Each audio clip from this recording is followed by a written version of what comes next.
iman akan kasih setia Tuhan. Iman akan kasih setia Tuhan. Saudara yang dikasihi Tuhan, dalam kehidupan kita saudara, kita tidak luput dengan yang namanya pergumulan. Saudara ya, melewati tahun demi tahun yang lalu, saya ingat Desember yang lalu saudara ya, kita paksakan gereja, akhirnya puji Tuhan sudah jadi. Kita masuk saudara di tempat ini dengan di Januari saudara ya, Desember kita masih Natalan di Jalan Domba, saudara ya, kita paksakan masuk, waktu itu belum jadi, ya masih banyak yang kita kejar dan puji Tuhan kita lewati dengan kekhawatiran, dengan mungkin ketakutan juga apakah kita ini bisa diterima oleh masyarakat di sekitar kita. Kita terus berdoa karena kita juga punya pengalaman yang kurang menyenangkan waktu kita di Mongin Sidi saudara ya. Kami ingat waktu itu sudah baru direnovasi 3 bulan lalu dinyatakan tidak boleh beribadah sehingga kami harus pindah-pindah ke hotel. Jadi kami terus berdoa supaya tetangga di sekitar kita bisa menerima. Dan puji Tuhan selama 1 tahun ini saudara kita berjalan dan Tuhan itu baik, kita mendapatkan tetangga-tetangga yang baik juga yang mensupport kita untuk beribadah. Nah, saya percaya semua ini adalah kebaikan Tuhan, ya. Itu adalah karunia Tuhan. Nah, saudara yang dikasihi Tuhan, dalam 1 tahun ini tentu banyak pergumulan ya. Sebagai manusia, sebagai pribadi, sebagai keluarga, tentu kita banyak pergumulan. Karena memang hidup ini saudara penuh dengan berbagai-bagai banyak pergumulan, saudara ya. Nah, tapi dalam pergumulan-pergumulan itu saudara ya, tidak mengenal usia, tidak mengenal pendidikan, ya, tidak mengenal jenis kelamin, setiap orang itu mengalami yang namanya pergumulan. Tetapi dalam pergumulan-pergumulan itu kita melihat Tuhan selalu memberikan pertolongan demi pertolongan demi pertolongan dalam kehidupan kita. Amin saudara, Tuhan selalu menopang dan menolong kita. Karena itu saudara selalu ada harapan di dalam Tuhan. Amin saudara. Ada orang yang bilang begini, manusia itu kalau nggak makan, nggak minum selama 40 hari masih bisa bertahan hidup, saudara ya. Dia masih bisa bertahan hidup. Tetapi kalau dia tidak punya harapan, maka dia tidak bisa bertahan semenit pun, saudara ya. Orang yang tidak punya harapan dalam hidupnya, orang yang kehabisan harapan, tidak lagi memiliki harapan, dia tidak bisa bertahan di dalam kehidupannya, sekalipun cuma untuk beberapa saat. Ada banyak orang yang akhirnya mengakhiri hidupnya karena apa? Mereka tidak memiliki harapan. Tapi kita bersyukur kepada Tuhan bahwa di dalam Tuhan selalu ada harapan. Amin saudara. Nah saudara yang dikasihi Tuhan, next gambar kita lihat selanjutnya. Kita melihat Ratapan 3 ayat 1 sampai 20 ini menjadi awal kita, next kita, tapi bukan menjadi tema inti kita. Saudara, Nabi Yeremia pernah mengalami masa-masa sulit dalam hidupnya, masa-masa pergumulan yang berat dalam hidupnya, saudara ya. Dia mengalami pergumulan yang tidak mudah, bahkan dikatakan pergumulan yang sangat menekan dirinya, sangat menggoncangkan hidupnya, saudara. Dia adalah seorang nabi yang dipakai Tuhan pada waktu itu, pada zaman itu, untuk menyuarakan suara Tuhan kepada bangsa Israel. Nah, bangsa Israel adalah bangsa yang tidak percaya kepada Tuhan, bukan hanya tidak percaya, mereka melanggar firman Tuhan, mereka meminta perlindungan kepada bangsa-bangsa yang tidak takut akan Tuhan, sehingga satu hari Allah mengizinkan mereka untuk hidup di dalam pembuangan. Mereka harus terusir, mereka harus dijajah dan diperlakukan jahat oleh bangsa-bangsa lain. Saudara, seluruh bangunan mereka yang megah, yang menjadi tanda kejayaan mereka dihancurkan. Mereka yang menjadi bangsa pilihan Tuhan itu langsung jatuh harga dirinya, langsung terjun bebas. Orang yang selama ini mereka begitu punya keyakinan yang kokoh, tiba-tiba ada di posisi di bawah sebagai hamba yang diperbudak, bahkan dianiaya. Saudara yang dikasihi Tuhan, yang lebih lagi bahwa Yeremia bukan hanya mengalami dampak ketika Allah menghukum mereka, Yeremia lebih mengalami dampak lagi karena dia adalah seorang nabi yang disuruh bersuara, suara Tuhan. Nah, suara Tuhan ini tidak cocok buat bangsa Israel pada waktu itu. Mereka menolak sehingga Yeremia mereka tangkap, mereka aniaya, mereka siksa Yeremia. Nah saudara, kalau kita lihat di dalam Ratapan 3 ayat 1 sampai dengan ayat 20, tapi saya potong-potong saja saudara. Ada banyak tulisan-tulisan yang lebih menggambarkan, tetapi saya tidak baca seluruhnya.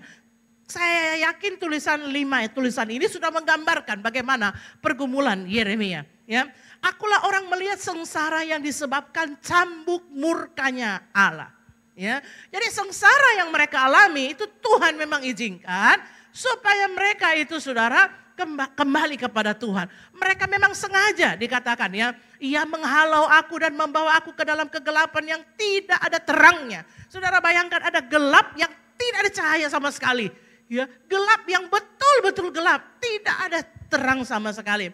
Ia menempatkan aku di dalam kegelapan seperti orang yang sudah lama mati. Tidak bisa ada aktivitas karena begitu gelap ya saudara. Ia mengenyangkan aku dengan kepahitan. Memberi aku minum ipuh. Ipuh itu racun saudara ya. Memberi aku minum racun. Saking pedihnya, saking pahitnya, jiwaku selalu teringat akan hal itu dan tertekan dalam diriku. Saudara, Yeremia berkata, engkau mendirikan tembok sekelilingku penuh dengan kesedihan. Sehingga aku lupa yang namanya kebahagiaan. Saudara pernah mengalami penderitaan, mengalami kesedihan sampai saudara lupa yang namanya bahagia? Saya mungkin yakin tidak. Saudara masih ingat pasti masa-masa bahagia saudara sekalipun hidup saudara susah. Tapi Yeremia berkata kesedihan, ya pergumulan yang dibangun itu membuat dia sampai lupa yang namanya bahagia itu apa. Saking sulitnya dikatakan engkau menutup jalan-jalanku. Nah saudara yang dikasihi Tuhan, kitab Ratapan saudara isinya tentang keluhan penderitaan bangsa Israel yang dikeluhkan oleh Yeremia. Karena Yeremia sangat mengasihi bangsa Israel. Keluhan-keluhan Yeremia ini atas penderitaan yang dialami bangsa Israel. Atas penganiayaan yang dialami mereka. Karena mereka melanggar firman Allah. Lalu penderitaan itu ditambah dengan Yeremia harus bertugas menjadi nabi Allah yang menyuarakan suara Allah. Yang tidak diterima, yang dikucilkan, yang bahkan ingin dianiaya. Saudara yang dikasihi Tuhan. Namun saudara, sekalipun ya kitab Ratapan ini berisi tentang ratapan daripada Yeremia.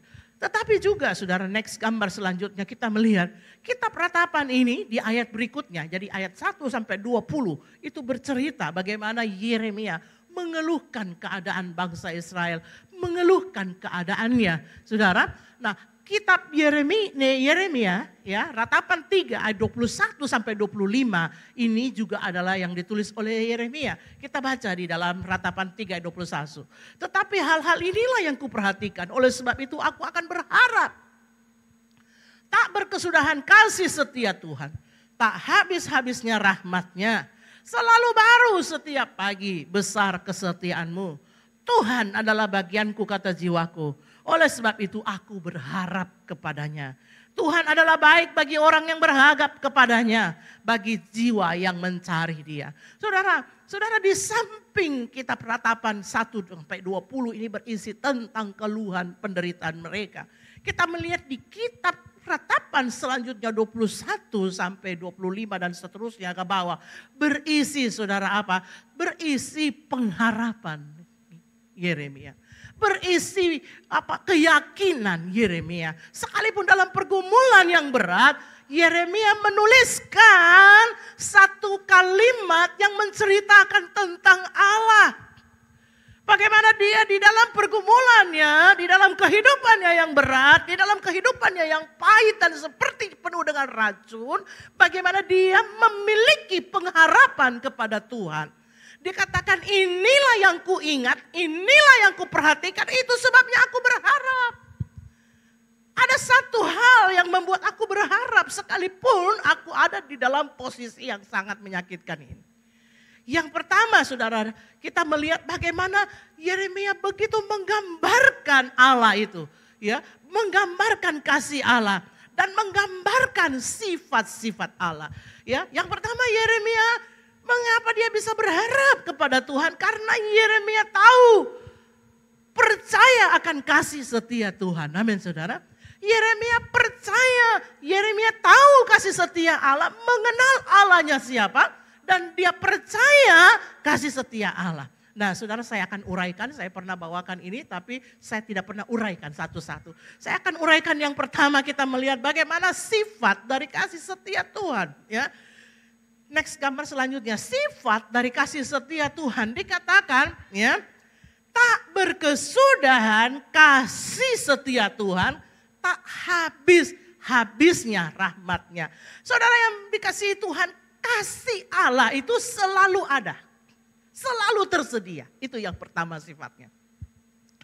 Kasih Allah bukan satu hal yang diproduksi di dunia ini. Yang dihasilkan di dunia ini. Tapi kasih Allah adalah satu pemberian dari Allah sendiri. Pemilik daripada bumi ini. Penguasa daripada seluruh alam ini. Dia adalah Tuhan. Kasih Allah tidak akan pernah kehabisan stok. Tidak pernah tidak tersedia. Jadi kasih Allah itu tidak pernah akan habis. Dikatakan rahmatnya tidak pernah habis. Kasihnya selalu tersedia. Kasihnya selalu ada. Dan rahmatnya tidak pernah habis. Tidak pernah stop. Tidak pernah berubah. Tidak tergantung situasi dan keadaanmu. Saudara yang dikasihi Tuhan. Dalam ratapan ini Yeremia justru menyatakan kasih Allah adalah hal yang tidak pernah berkesudahan. Selalu ada, selalu tersedia, tidak pernah habis. Saudara, kalau saudara punya stok persiapan makanan, satu hari bisa habis saudara. Saudara memproduksi apa, misalnya mie instan, satu hari bisa habis. Tapi kasih setia Allah tidak akan pernah habis saudara. Sekalipun seluruh dunia ini dikasihi oleh Allah, tidak akan membuat Allah defisit kasih. Dia tidak seperti kita manusia yang berkata, terlalu banyak saya tolong, kok terlalu banyak saya bantu, kok tidak ada mie. Untuk saya kasih kok habis mie, kasihku tidak ada. Tidak tersedia lagi, tidak ada. Firman Tuhan bilang kasih setia Allah selalu tersedia, selalu ada saudara. Amin saudara. Saudara jangan kecil hati dan berkata, capek mi banyak duduk mi Tuhan tolong, jadi rasanya sudah tidak ada buat saya. Jangan saudara, saudara yang dikasihi Tuhan, iman kita menuntun kita bukan hanya percaya kepada Allah, tapi percaya bahwa kasihnya selalu ada, selalu tersedia di dalam kehidupan saudara. Dari kekal sampai kekal, kasih Allah itu tidak pernah habis. Kenapa? Karena Allah itu kasih. Allah itu sendiri adalah kasih. Itu sebabnya saudara, mari kita lihat next gambar selanjutnya. Di dalam segala keadaan, kasih Allah selalu ada. Mari kita baca Yeremia 31 ayat 3 dikatakan. Dari jauh Tuhan menampakkan diri kepadanya. Aku mengasihi engkau dengan kasih yang kekal. Sebab itu aku akan melanjutkan kasih setiaku kepadamu. Bangsa Israel itu dihukum oleh Allah karena mereka melanggar firman Allah. Tetapi saudara, di dalam hukuman itu bukan berarti bahwa Allah defisit kasih. Allah karena tidak ada kasih. Allah habis kasihnya, nggak ada. Dia bilang aku punya kasih yang kekal dan aku mengasihi engkau dengan kasih yang selalu ada ini. Dengan kasih yang selalu tersedia, yaitu kasih yang kekal ini. Dikatakan dari jauh aku akan memberikan kepadamu kasih yang kekal. Aku akan melanjutkan kasihku kepadamu. Maka firman Allah berkata bukan engkau dan seluruh keturunanmu akan diberkati. Amin saudara. Kalau Tuhan bicara bukan hanya tentang kita, tapi tentang kita dan semua keturunan kita. Amin saudara. Kasih itu terus berlanjut sekalipun nenek moyang kita berbuat jahat, melanggar firman Allah. Tapi kasih itu terus berlanjut. Saudara lihat gambar ini cerita tentang apa? Anak yang hilang. Ini gambaran dalam perjanjian baru. Bagaimana Tuhan menggambarkan kasih Allah. Seorang anak yang sudah durhaka. Anak yang sudah menghabiskan semua harta ayahnya. Tidak menghormati ayahnya, merendahkan ayahnya, dan bahkan pergi. Dia gak mau tahu apa orang bilang tentang ayahnya, apa orang cerita tentang ayahnya. Dia gak mau tahu, pokoknya bagianku mana. Dan setelah diambil bagiannya, dia pergi dengan sesuka hatinya. Sampai akhirnya dia makan makanan babi. Sudah tidak mampu, tidak punya kekuatan apa-apa. Dia melihat dia untuk makan, dia menjadi hamba. Untuk makan makanan yang ada, yang makanan babi saja nggak dikasih. Lalu dia ingat, di rumah bapakku pembantu tidak ada satupun yang makan makanan babi. Kalau begitu saya pulang, biar saya jadi pembantu di rumahnya papaku. Biar saya melamar seperti orang-orang yang lainnya. Biar anggap saja tidak kenal saya. Di rumah ini daging serbu makanan babi pun tidak dikasih makan. Di rumahku saya bisa jadi pembantu yang bisa makan. Saudara yang dikasihi Tuhan, apa yang dilakukan oleh ayahnya? Begitu dari jauh dilihatnya, dikatakan ayahnya lari dan memeluk dia, menyambut dia, memakaikan dia baju yang baru, perhiasan yang baru yang sudah dijualnya, yang sudah dihabiskannya, digantikan oleh bapaknya. Saudara yang dikasihi Tuhan, apa yang ditulis di situ? Demikian pula lah Allah akan menyambut kita, orang-orang yang kembali kepadanya. Saudara yang dikasihi Tuhan, kasih setia Allah selalu ada sekalipun engkau dalam kesusahan, sekalipun engkau dalam pergumulan, engkau sedang dihukum pun, kasih Allah itu selalu ada buat kamu. Ya, selalu ada, selalu tersedia. Jadi jangan sampai saudara berpikir kasih Tuhan tidak ada dalam hidupmu. Yang kedua saudara, selalu ada. Yang kedua, selalu baru. Bukan hanya selalu ada, selalu tersedia, tapi juga selalu baru. Selalu baru setiap pagi, besar kesetiaanmu. Sifat dari kasih Allah selain selalu ada, juga selalu baru. Baru itu artinya apa? Tuhan tidak pernah kasih kau yang sisa. Tuhan tidak pernah kasih kau yang basi. Selalu baru kalau roti itu dibikin, diproduksi pagi, maka selalu disediakan yang terbaru. Kalau sudah jelek pasti ditaruh di afkir, saudara. Kemarin siapa yang cerita ya, pas lagi ngobrol dia bilang, tahu nggak di Jakarta sekarang itu restoran-restoran banyak makanan-makanan yang tidak laku sampai malam jam 9, dia jual pakai online, dijual setengah harga. Makanan-makanan bermerek yang dari hotel, dari mana yang keren-keren lah, pokoknya makanan yang mereka jual setengah harga. Ya lumayan lah katanya buat yang kerja, yang mahasiswa gitu kan, bisa makan enak tapi harga 50%. Tapi itu barang sisa. Sudah dipilihin orang. Tuhan tidak pernah memberkati kita dengan barang sisa. Selalu barang baru, selalu fresh Tuhan berkati kita. Amin saudara. Dia nggak pernah memberi kita barang yang tidak baik. Saudara, kalau saudara punya anak, saya jangan orang lain saya. Saya di rumah kalau saya keluarin makanan dari kulkas, saudara, saya panaskan, saya akan makan makanan yang saya panaskan kemarin, tapi saya selalu kasih yang baru buat anak saya dengan suami saya. Saya nggak pernah kasih yang saya panaskan gitu. Saya makan sendiri, ya kadang ditemani mayang gitu. Tapi kalau misalnya memberikan kepada, karena saya orangnya hemat, saya sayang kalau masih bisa dimakan, saya buang. Tapi kalau bau selama saya hidup, saya nggak pernah. Kalau makanan sudah nggak baik, biar orang kerja di rumah saya suruh buang. Saya nggak pernah suruh makan yang nggak baik ya. Makanya saya selalu bilang pas-pasan. Saudara yang dikasihi Tuhan, tapi saya kalau panasin sesuatu, saya nggak pernah kasih suami saya bilang nasi yang kemarin saya ini nggak, atau anak-anak saya selalu yang baru saya kasih. Saya selalu kasih mereka yang baru. Nah saudara, kenapa saya selalu kasih yang baru? Karena saya pikir, ya saya selalu kepengen memberi yang mereka yang baik, yang baru. Saudara. Demikian pula dengan Tuhan, saya hanya manusia biasa seperti itu. Ya saudara, tapi Tuhan itu selalu memberi saudara yang baru, selalu memberi saudara yang terbaik saudara ya. Yang terbaik daripada apa yang dimilikinya, selalu yang fresh, ya fresh on the oven, dari oven saudara ya. Yang kedua, apa artinya baru saudara ya? Baru itu sesuatu yang selalu mengejutkan, sesuatu yang inovatif, yang kreatif. Tuhan itu bekerja dengan cara-cara yang baru. Berkat-berkat yang baru dalam hidup saudara. Apa yang saudara tidak pernah pikirkan, firman Allah berkata, itu yang disediakan bagimu. Amin. Tidak pernah timbul dalam hatimu, tidak pernah terpikirkan, tidak pernah terbayangkan. Apa yang tidak pernah kau harapkan, itu yang Tuhan berikan bagimu. Pernahkah engkau terkaget-kaget dengan berkatnya Tuhan? Terkagum-kagum dengan kebaikannya Allah. Saudara yang dikasihi Tuhan, Allah selalu memberkati kita dengan cara-caranya yang ajaib. Kadang kita bilang begini, bagaimana nih, di mana jalannya, bagaimana ini, selalu ada caranya Tuhan. Selalu ada caranya dengan caranya sendiri. Kita kadang-kadang suka ngatur Tuhan dengan cara kita. Tapi saudara tidak tahu bahwa saudara itu otak saudara cuma sebutir dibanding mungkin senilainya Allah. Kita kadang suka mengatur Tuhan seperti ini, begini. Percayalah kepada Tuhan bahwa Tuhan itu selalu punya pemikiran yang baru. Bayangkan betapa kreatifnya Tuhan. Saudara punya jempol, angkat coba jempolnya masing-masing, coba kasih begini. Oke, saya lihat. Saudara punya jempol, saudara punya garis di jempol saudara. Nah, ada gak di tempat ini yang jempolnya tuh sama? Ketika cap stempel gitu, saudara punya jempol yang sama. Ada saudara?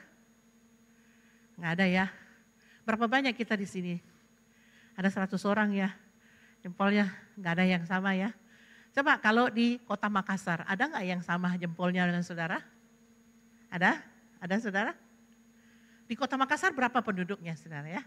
Berapa juta? Ada yang sama? Oke, se-Indonesia ada yang sama dengan saudara jempolnya? Sama saudara, cap jempol saudara ada?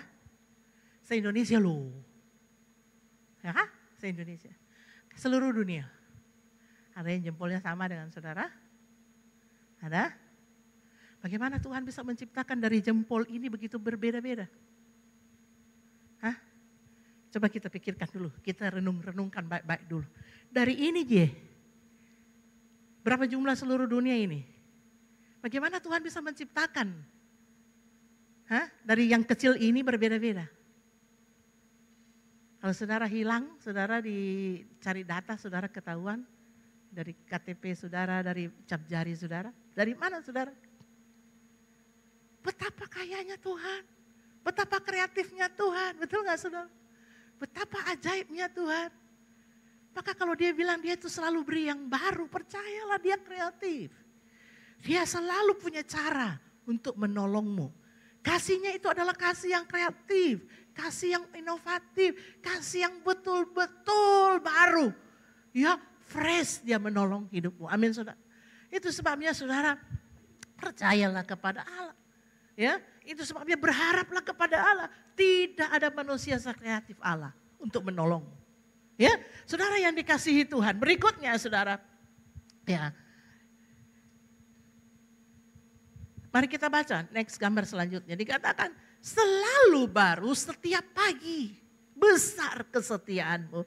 Kenapa dikatakan selalu baru setiap pagi? Coba baca Mazmur 127 ayat 2. Sia-sia kamu bangun pagi-pagi dan duduk-duduk sampai jauh malam. Makan roti yang diperoleh dengan susah payah. Sebab dia memberikan kepada yang dicintainya pada waktu tidur. Kapan dia bekerja?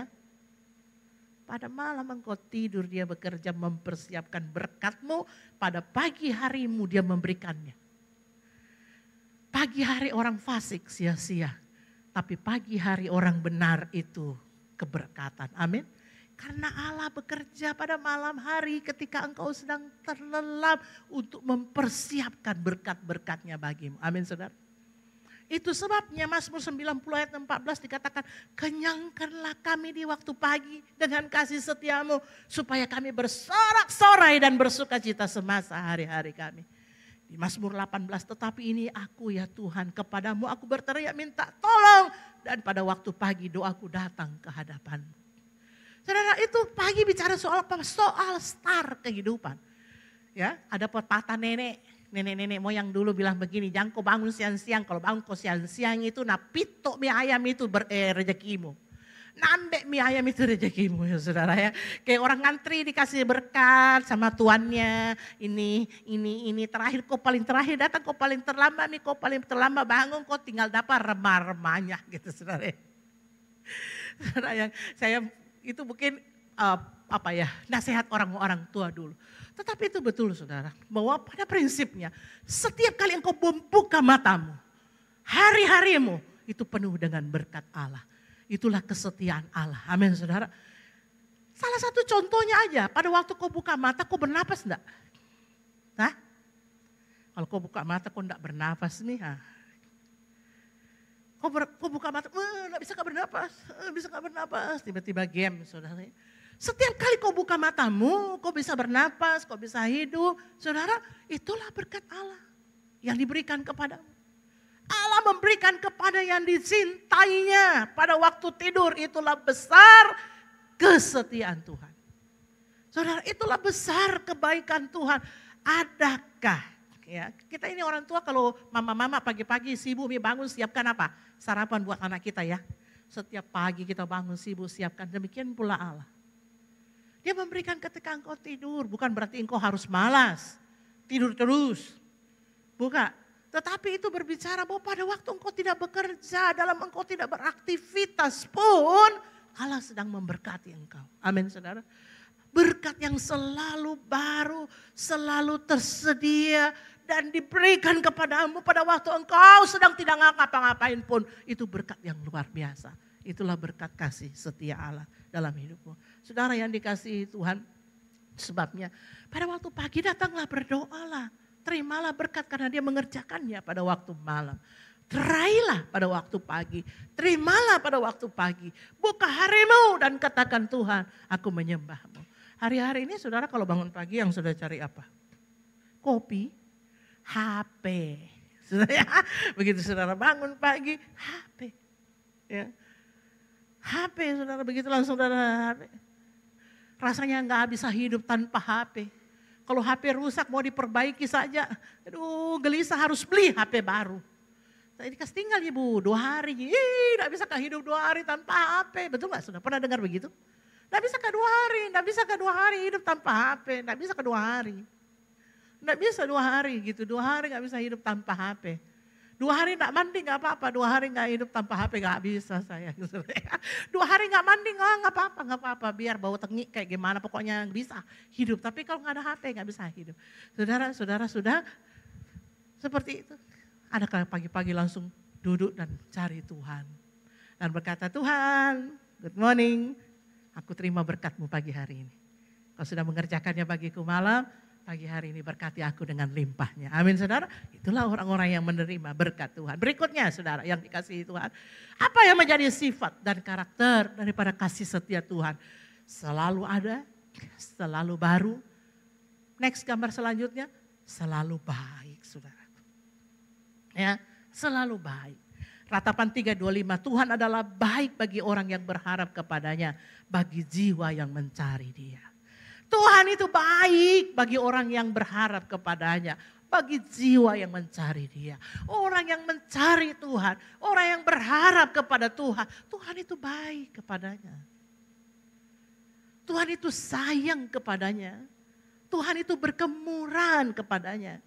Selain selalu ada, selalu baru, selalu baik. Kebaikan itu dialami oleh mereka yang berharap kepada Tuhan.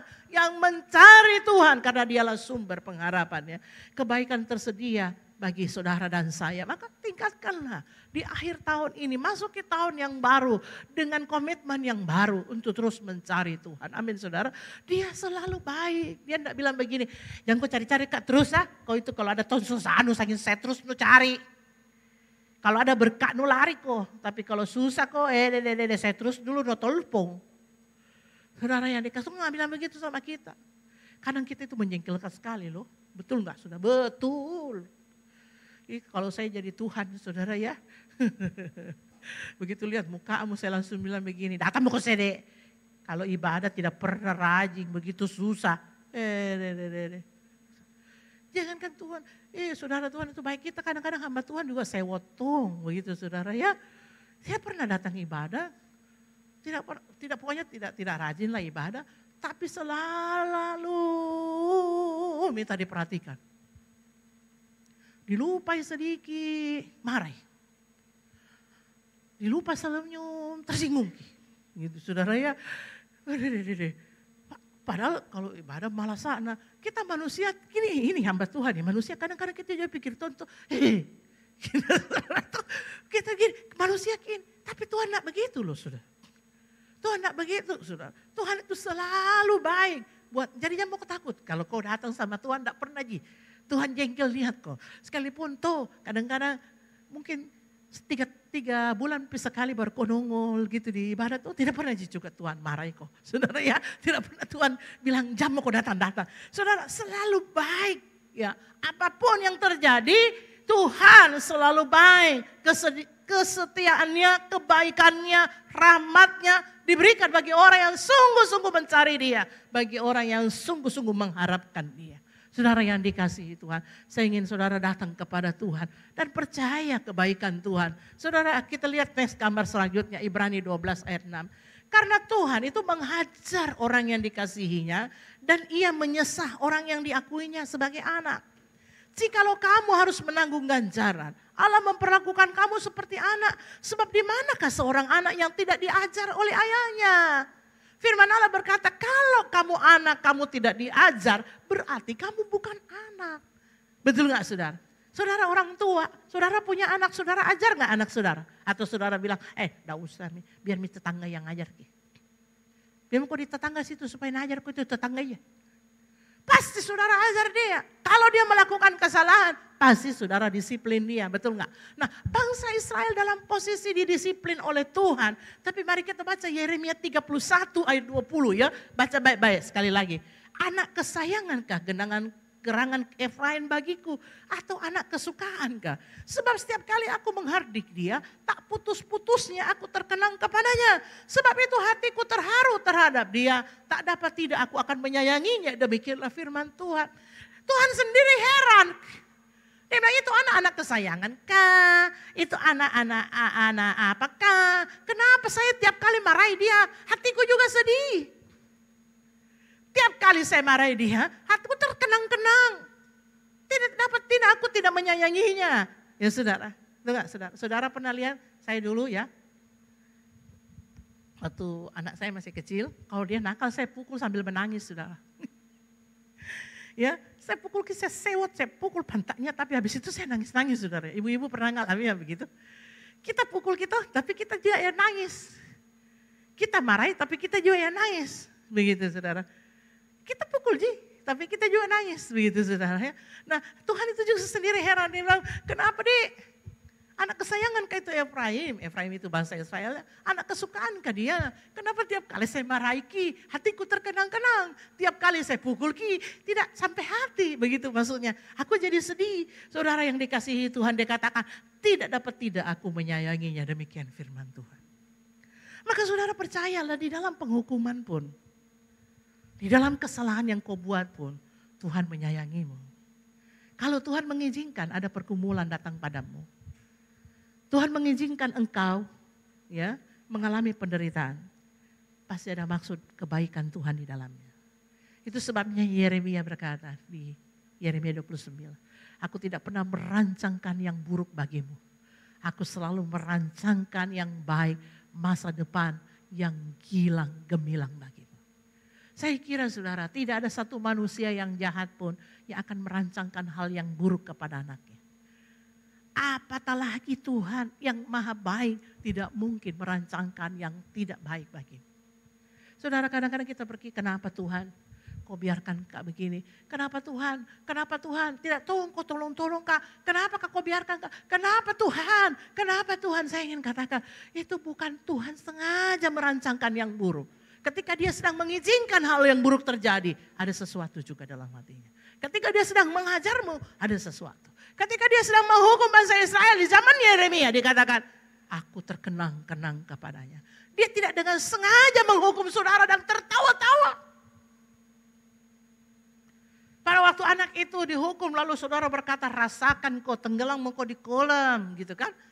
Pasti waktu tenggelam mati kita pasti nangis-nangis, betul gak? Tidak ada bapak yang terlalu jahat sampai dia menganiaya anaknya sambil tertawa-tawa. Saya kira tidak. Apalagi Tuhan, masakah kita menderita di dunia lalu dia tertawa-tawa di surga? Tidak, dikatakan ketika aku menghukum dia, hatiku terkenang kepadanya. Tidak dapat tidak aku mengasihinya. Saudara yang dikasihi Tuhan, itulah kebaikan Tuhan. Itulah kasih setia Tuhan. Itulah sifatnya, selalu ada, selalu baru. Ya, dan selalu baik. Next, gambar selanjutnya. Saudara, itu sebabnya hal-hal yang membuat Yeremia tetap berharap kepada Tuhan dalam pergumulan yang berat. Satu, Yeremia percaya akan kasih setia Tuhan. Kasih setia yang selalu ada, kasih setia yang selalu baru, kasih setia yang selalu baik. Yang kedua, saudara, apa yang membuat Yeremia tetap percaya kepada Tuhan? Dikatakan, Tuhan adalah bahagianku. kata jiwaku. Oleh sebab itu aku berharap kepadanya. Yeremia percaya bahwa Tuhan adalah bahagianku. Bahagianku itu bicara tentang bahasa aslinya warisanku. Bangsa Israel itu adalah bangsa yang dibagi-bagi warisan. Nah, semua dapat warisan satu-satu kecuali bangsa Lewi itu dia tidak dapat warisan. Jadi mereka harus mendukung dia. Tuhanlah yang menjadi warisan mereka. Karena mereka itu berfungsi, bertugas sebagai pelayan Tuhan. Full pada waktu itu. Maka itulah yang mencari warisannya. Tuhan sendiri. Itulah yang menjadi hartanya Tuhan sendiri. Dalam bahasa asli dikatakan Tuhan adalah bagianku, dikatakan Tuhan adalah harta milikku. Tuhan adalah andalanku. Saudara yang dikasihi Tuhan dalam bagai-bagai keadaan saudara. Apa yang membuat saudara berharap kepada Tuhan seperti Yeremia? Karena Tuhan itu adalah bahagianku. Tuhan adalah milikku, saudara.